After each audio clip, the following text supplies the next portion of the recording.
And then hepatitis B is sexually transmitted. There's no reason to give a baby that's almost just born hepatitis B. So I would say wait till the baby is 12 years old and formed and take hepatitis B. And I think if you do those things, it's going to be a whole different, it's going to be a revolution in a positive sense in the country.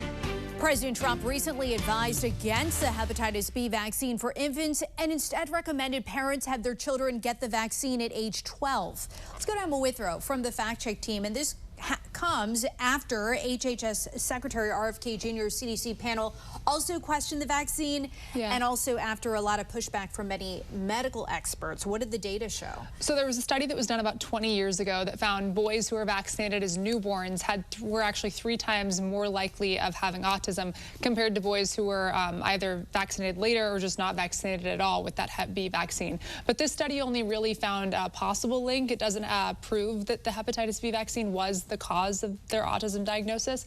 Bigger, more reliable studies from groups like the CDC, who have looked at these different types of questions more closely, they actually found no evidence that vaccines, including Hep B, do cause autism. And when we look at transmission, what are the most common ways that doctors see that it spreads?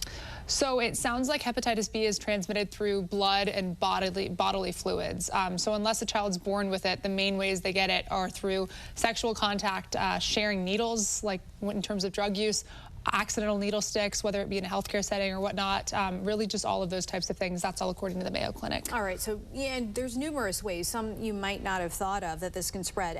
Now, injection drug use is the second biggest cause. As far as household or other casual contact, it's a lot less common, but health experts from the CDC say it still can happen. It is possible. And there is a critical timeline for newborns to develop their immune system. So what's the current CDC guidance for when the newborn should get vaccinated? So the CDC recommends that all newborns in the U.S. get the hepatitis B vaccine right after they're born. So we're talking like within 24 hours after birth. And then after that, the baby completes the full vaccine series over the first 6 months. So it's very, very soon. President Trump now strongly urging that pregnant women stop using Tylenol, insisting that it can be linked to an increased risk of autism in children. Don't take Tylenol. There's no downside. Don't take it. You'll be uncomfortable. It won't be as easy, maybe. But if you can't tough it out, if you can't do it, that's what you're going to have to do. You'll take a Tylenol. Now, the maker of Tylenol strongly pushing back here tonight, saying in part, quote, that the pain reliever is, quote, the safest option for pregnant women, and that without it, patients may turn to riskier alternatives. First of all, I'm worried that some women might end up taking ibuprofen, for which we know there are real risks.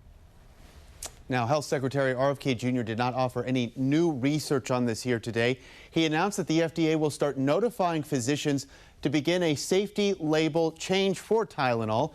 Several studies have already looked at any potential links here, but experts say the science behind the theory so far is not firmly settled. Let's take a look at the numbers now. The announcement comes as new data from the CDC shows autism is on the rise. About 1 in 31 children born in 2014 have been diagnosed with autism. That is up from 1 in 36 just 2 years earlier and nearly 5 times higher since the CDC first started conducting autism surveys in children born in 1992. The disorder is over 3 times more common among boys than in girls. President Trump and members of his administration said there's been major progress when it comes to finding the root causes of autism, and they're pointing the finger at Tylenol. Let's go to Emma Withrow from the Fact Check team. So Tylenol's maker is refuting this. Emma, what research did the White House use to come to this conclusion? So backing up just a little bit first, so the new health guidance recommends that women who are pregnant should not be taking acetaminophen, which is the active pain-relieving ingredient in Tylenol. So the White House cited a number of research research studies from the Nurses' Health Study, the Boston Birth Cohort, and also Johns Hopkins. But then at the same time, the FDA released a statement that said, quote, a casual relationship has not been established between Tylenol and autism. So a lot of mixed opinions here. So break down some of the findings of those studies and how they were able to come to that conclusion. Yeah, so I dug into the Johns Hopkins study, and they looked at the umbilical cord blood from around 1,000 babies and found that the ones with the highest levels of acetaminophen were about 3 times more likely later to be diagnosed with autism or ADHD compared to the ones with the lowest levels. So the researchers say that there's this shows a strong association, but they also at the same time stress that it doesn't prove Tylenol causes these conditions and that they need to do a little bit more research. Another study, though, published in JAMA looked at 2.5 million Swedish children, and it also contradicted these earlier findings. So like I said earlier, a lot of mixed opinions on this, and we're going to have to wait and see what continues to come out.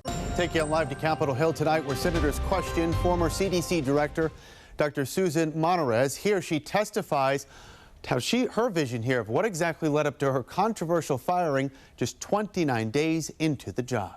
I was fired for holding the line on scientific integrity, but that line does not disappear with me. It now runs through every parent deciding whether to vaccinate a child, every physician counseling a patient, and every American who demands accountability.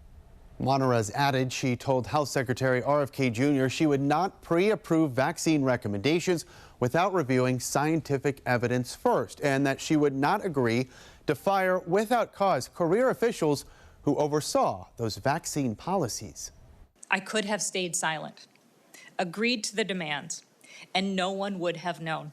I could have kept the office, the title, but I would have lost the one thing that cannot be replaced, my integrity. Now, some Republican senators raised concerns about RFK Jr.'s management, while others expressed confidence in his leadership.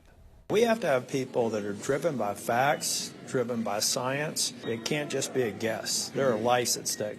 I plan to hold any judgment until we have the opportunity to hear Secretary Kennedy. I will compliment him. He has echoed President Trump's call for radical transparency. Now, the Department of Health and Human Services, the agency itself, has so far not commented on the former CDC director's claims.